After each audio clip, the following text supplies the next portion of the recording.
I'm Adam Green. I'm the writer and the director of Digging Up the Marrow. You know, I get sent very weird things from fans. I mean, most of it, it's just, the nicest letters you'd ever get. But then sometimes there's some stuff that really stands out because it's kind of weird or creepy. And this fan had basically written not just a letter, but it was a full package claiming that Victor Crowley, who is the villain in the Hatchet series that we do, that he's actually real and that I had messed up the whole telling of his story and I didn't do it right.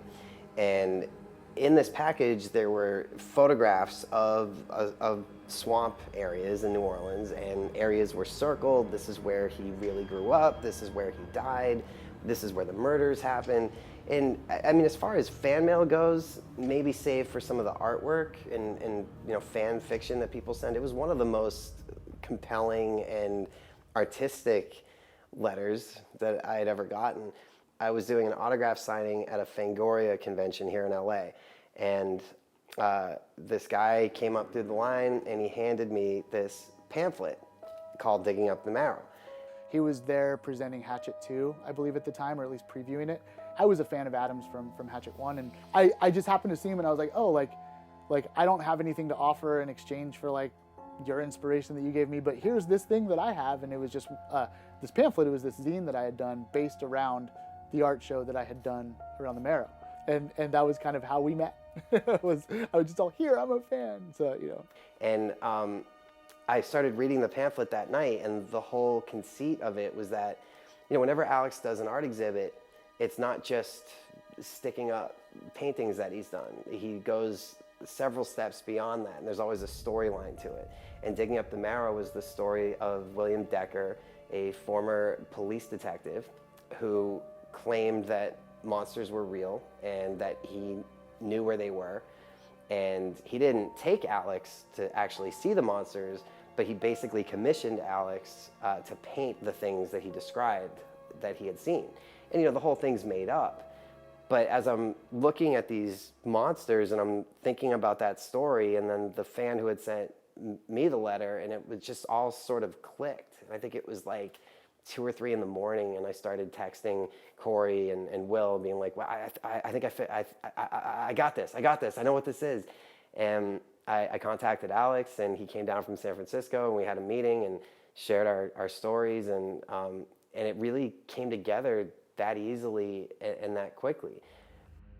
And for this one especially, we were able to really sort of just hand pick the right people and keep it really small. And Robert Pendergraft, I've been working with him since the first Hatchet movie. He was originally John Buechler's shop foreman, but he had done some of the best effects in that movie. And I was the one who sort of pushed him to open his own shop and take the lead on Hatchet 2.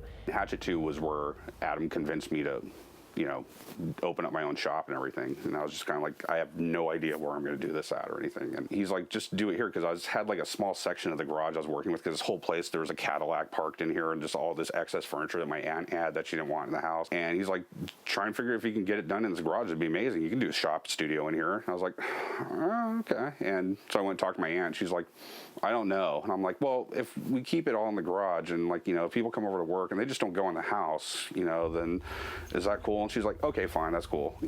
Pulled the Cadillac out and cleared out all the furniture in here and turned it into a shop and everything like that. And I have Adam to blame for that, because now I come down in here and get up out of bed and go downstairs and I'm at work. On my days off, I come and hang out in the garage. I'm still at work. Alex's stuff is very unique, and part of the excitement of this was the monsters in our movie, because you got to actually see monsters at some point. If they could look like Alex's vision, how cool would that be? But then how do you do that? Alex would come up with these really crazy artworks. The ones that we used were some of the ones that he came up with, and then he had other ones that were just like, no. You're talking about like, we need like a crane to lift this thing or something. We need an operations team of like 20 people to mech this out or something. Like, no.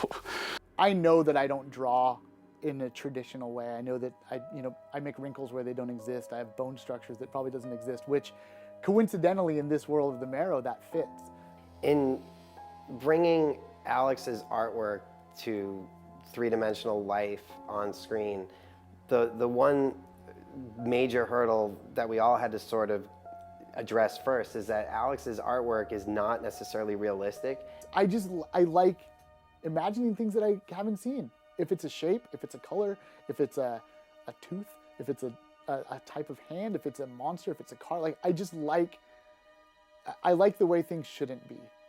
And I think that's kind of where the inspiration draws from, is like, how can I make this not?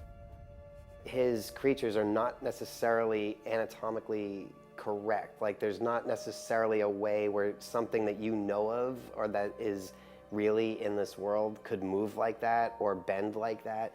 And things are very, very colorful, like very like light, almost Smurf blues and reds. And you know, the joy of this was like, how do we make that be on screen? And at some point, there had to be a lot of creative liberties taken with it. We have to take these colors and kind of make them work. So like, we muted a couple things down so they weren't as bright, but for the most part, we tried to keep the same palette on those things. You know, Robert's really good at, fabricating the stuff and doing the on-set stuff, but there was still like, how do you take Alex's artwork and go from point A to point C? Like, there's a point B that's a very important part in the middle of that, which is translating Alex's art into something that could be fabricated. And that's where Greg Aronowitz came into it. I'd known Adam for quite a while because we had a bunch of mutual friends, but we never really worked together because he was doing his independent projects, I was doing my independent projects, and we were both kind of working in different genres, so it didn't seem like there was a lot of crossover. But we had talked about at some point doing something, but it never seemed like it was going to happen. I didn't know if Greg was going to be into this. I didn't know, but I pitched him the story, and he said yes right there on the spot, which was really cool. I had just gotten back from doing a project in Paris. I was over there for a couple months, and unfortunately, while I was there, I was mugged in a dark parking lot, and 6 guys beat the crap out of me with metal batons, and they like busted up my arm really bad. So I was in a cast, and I was in a lot of pain. So there were some projects that I wanted to work on, but I wasn't really sure what I'd be able to do because, you need both arms to make stuff. But Adam came over and he basically brought me the pamphlet that Alex had done about the Marrow. And, the artwork was super intriguing to me. I loved Alex's stuff. I had seen it at various conventions and stuff. But what really interested me was the approach that Adam was taking, that it was this like super indie movie. There was only going to be like, a dozen or so people working on the whole movie. It was like a super secret underground, like handmade movie.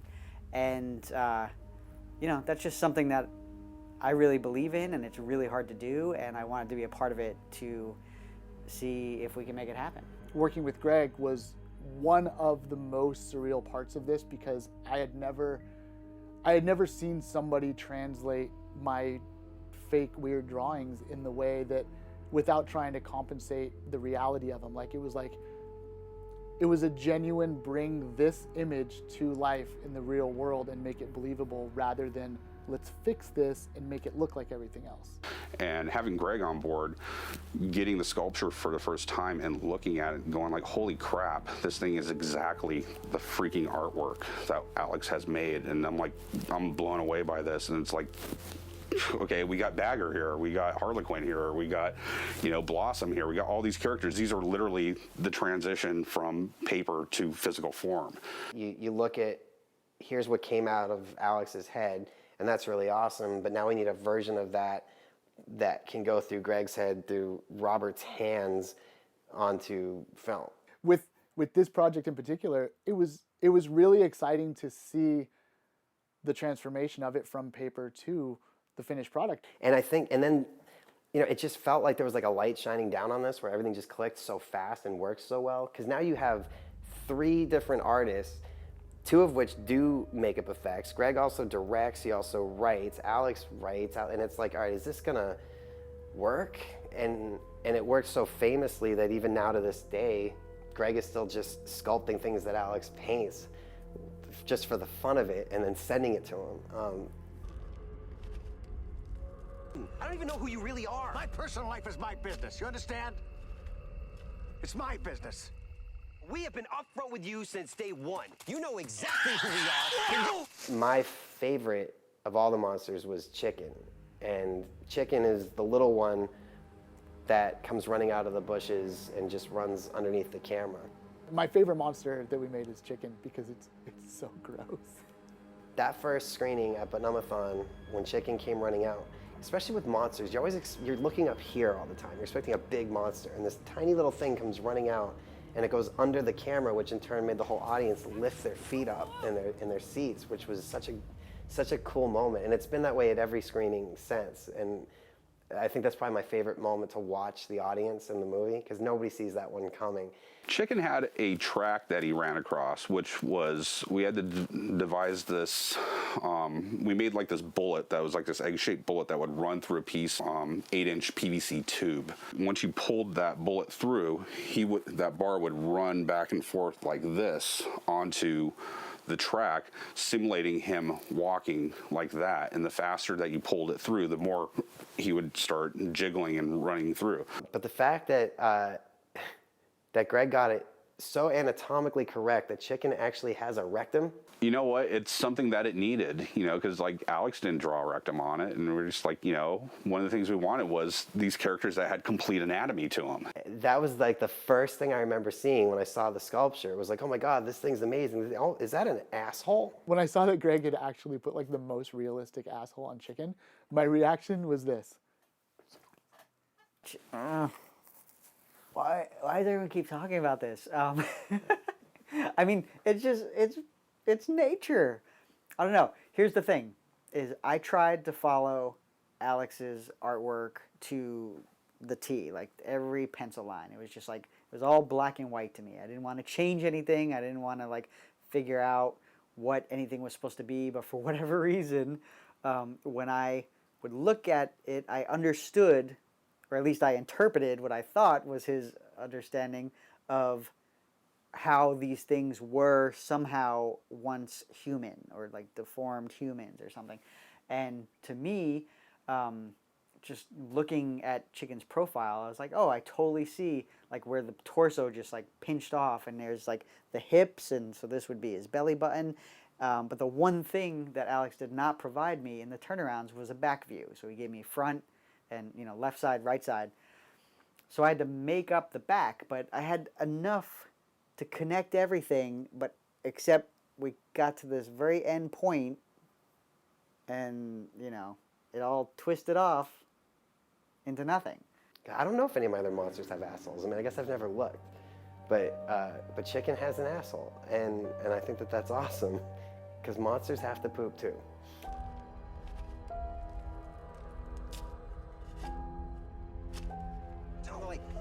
No, turn on the light if it's here, I want to see it. Turn off that light. Turn on the light. Seeing Vance for the first time and seeing Greg's take on Vance was super crazy, because I had sent a couple of references along with my sketches, which were like, I was looking up meth victims and how people had lost their jaws in like doing meth, and we really wanted this crazy recessed jaw, and I kind of just supplied the idea of it. And then seeing how Greg had taken that and translated into like one of the creepiest things I've ever seen was really cool. When I was originally looking at Bagger Vance, I was kind of like, well, the head's probably gonna be something like that big, you know, just like, okay, we can probably just do this as a makeup or something. That'd be cool. Okay, yeah, we'll just do it as a makeup. That'd be awesome. And then Greg shows us the pictures and everything. We're like, oh yeah, no, that's cool. But we didn't really quite get how big that thing was until I went over to Greg's house, and he's like, here it is. And I'm like, ugh, holy, okay, all right. It was crazy because the head weighed, God, it had to weigh like 100 pounds or more than that. And like in that moment, like I must have like lived like 20 years worth of thought. Like I just would take the drawings that he sent me, and I would pick something that I can like lock into and scale up. And it was usually like an eyeball. Like I would just say, okay, the human eyeball is about 1 inch. So if this is a normal size eyeball, then this character or this head or you know, whatever I was doing would be this big, and I would blow the drawings up to actual size, and then I would just hang them on the arcade games that I have next to my sculpting stand, and then just use calipers, and I would just be like, okay, the ear, this is the ear, and then this is my clay, and just mark it off, and kind of get the shapes that Alex had created, and then just fill in the blanks from there. And it looked perfect, it looked beautiful and stuff. It was bigger than what I thought it was gonna be, but it was the right choice to be made for that thing. When creating Vance, I had no idea that it was going to scale up that big. Like, you know, just taking the reference of one real size eyeball and then building the whole head around it. Because, you know, on paper, I can adjust it to fit the paper. And then when we scaled it up, it was this monstrous thing. And it was really overwhelmingly cool, I think, to see it. And so it's this huge head, and somebody's operating the mouth, somebody's spraying spit at the camera, which I don't even know if you can see in the finished thing, sorry, Robert. And then Caitlin's got her hands painted, and her hands are coming up in front of it, you know, so we have real hands in front of it, and then there were bladders that were moving in it. So all of these things together for 1 second of screen time, and it works. But to us, that was Vance, because that's the drawing we saw.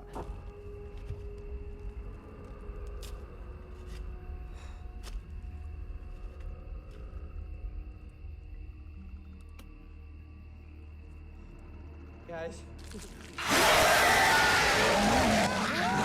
It's hard to pick a favorite just because, you know, you get connected to them, like working on all of them, but I think I kind of connected the most with Harlequin, mostly because it just had that weird thing where it reminded me of so many things, yet it seemed completely original. And that's one of the coolest things about working on this movie and working with Alex's artwork. The Harlequin monster was one of the ones that went through, I think, the most design changes from the original.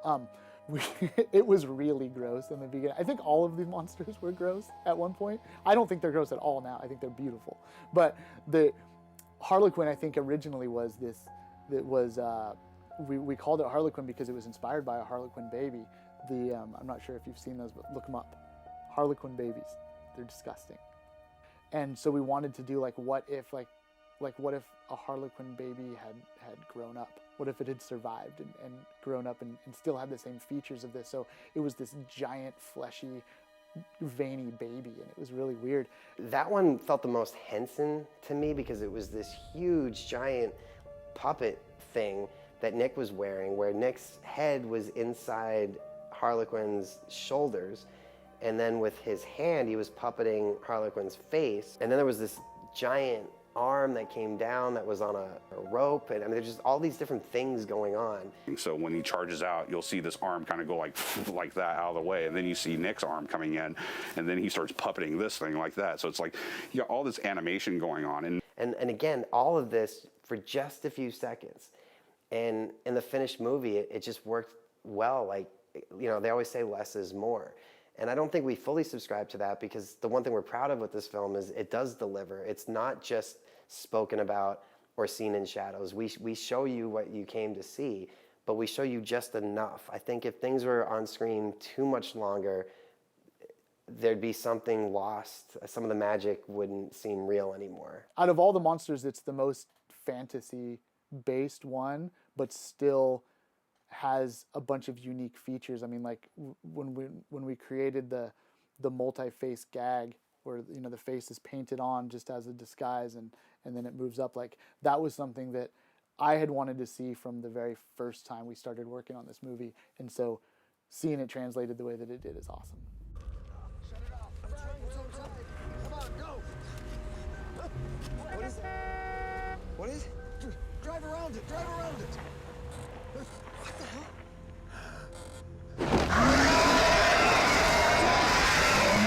I think the first artwork I got on Blossom, his head was all kind of small and sunken into his chest, all Quado-like. You know, the way Alex drew this thing was that it was going to have all these arms that folded over itself, almost like it had no arms. And like the way the skin was going to come together, it was like a face, but then all of a sudden these arms all come up.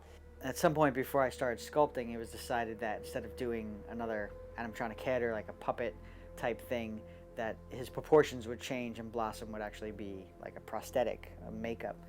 And it was just cool because it was, you know, I was still just sculpting, but it was a different approach, a different style, so it kind of broke things up a little bit. And it was also cool because I got to sculpt Blossom's makeup on Kane Hodder's life cast, so it was like very old school horror, you know, just like cool 80s stuff. So we had to figure out the system of pincers that were gonna pop up. So we did a live cast on Joss as far as his chest because we wanted to make something that was as form-fitting to him as possible. And made this fiberglass vest that he wore that was able to hold this metal back plate, which was spring-loaded arms onto it, because the way we're kind of looking at it is that we can do a cable control thing if we really want to, but the thing is that this character is gonna be moving around and jumping on the car and everything. And the second he gets up on that car, you're going to see 5 guys standing there, you know, with cable controls in their hands to mess with the arms. And it's like, we don't want that. So it's like, we need to figure a way of making this where we can cut the cables on it. Really, the problem with that one was, okay, so we'll build it with springs, but springs have a tendency when they come up to do this type of stuff, and these things had to like lock. So we had to figure out, as far as the springs go, how much pressure the springs can do without killing the person, and without, like, when it pops up, ripping its own arm off with the inertia of it flying off. So a lot of trips at Home Depot, a lot of trips looking through their spring sections and stuff and seeing springs. I was like, okay, well, this one's pretty easy to do. Let's put that one on there. And it's like, all right, release. And it's like, okay, we need something stronger than that. Okay, put 2 of those on there. Okay, get the industrial garage spring door things and get those over here. And it's like, wham!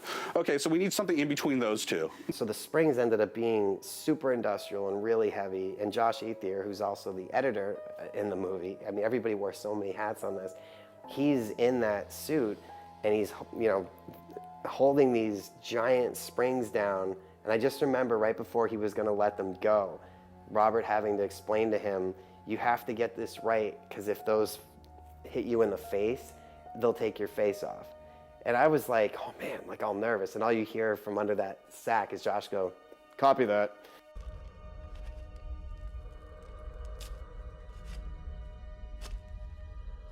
Since I was a little kid, I have prayed for this to happen to me. I have prayed for this to be real. And now I've seen it, and for better or for worse, this lunatic is the guy who can bring me to it. Tombstone Okay. was actually, when I had created the original art show, there was a few ideas that I didn't fully envision, and Tombstone was one of those ideas. And I had always envisioned Tombstone as kind of a watcher of the entrance, as a lot of the monsters can blend into plain sight, you know, whether it's because they have some kind of crude disguise or because they have some kind of camouflage. I thought this idea that you could not notice a tombstone in the graveyard as being actually a head, because it was like a deformed shaped head, that I thought that it would be so cool to be sitting in a cemetery and watching one of the tombstones getting up and realize that he's been watching you the whole time. And that's where the tombstone idea came from. And that was one of the only monsters that we created a full bodysuit for, and we, you know, we dressed it all up, and we actually had Caitlin sit in the gravestone and covered her in dirt, and then she got up and walked away, and it was so awesome. I mean 5 years ago when I had that pamphlet, or when I gave him that pamphlet when we first met, like, I never would have thought that this happened, that I'm doing an interview now talking about, hey, you guys made a movie together, cool. I think most people would think of Marrow as a nightmare, but to me, it's like the dream. It's like the Hollywood dream. It's like one guy randomly handed another guy some drawings and ideas, and then that guy got a couple other guys, and we made a movie. You know what I mean? It's for whatever the story is about, however horrific and scary and foreboding it is, the actual process of making the film was one of the best experiences I've ever had, and hopefully it inspires other people to go and do the same thing. When the movie ends, I'm basically given almost like a hostage video in a way, where the monsters basically deliver our missing camera, not just to my doorstep, but to my bedside. And on that tape, you know, they show me that they have Decker, and it's basically their way of saying to me, and we know who you are, and we know where you live, so stop. And I've often wondered, would I stop? Or would that just make me want to go further? There's this feeling somewhere deep down inside you, like that could exist. Like, you know, when I hear that bump in the night in the alley behind my house or something, and it could be one of these monsters like going out there digging through my trash to get something to disguise themselves and be able to walk around or something. There's this whole world that we just scratched the surface of with this movie. And I think, you know, for the few screenings we've had, fans of monsters, they've all been very quick to point that out and be like, is there going to be more? And, you know, you never know, but there definitely could be. I mean, like, what else is down there? Like, we just got to see a couple. There could be millions of different things. There could be a whole society down there. I think digging up the Marrow to me is in the simplest terms, it's a milestone. It's something I've never done before. And it's something that from this point on, I want to keep doing. Part of the problem of having an overactive imagination is seeing things or, you know, not being able to shut it off. But especially since working on this, now wherever I go, you know, like Alex says in the beginning of the movie, just looking at a chair, if he can't see behind it, there could be a monster there, just because he can't see what's behind it. And now I've started thinking that way. So I hope other people walk away from this experience and use their imagination a little bit more. And the next time, you know, you're walking home at night and you can't see behind that tree, or you don't know what's under that bush, maybe it's somebody from the Marrow.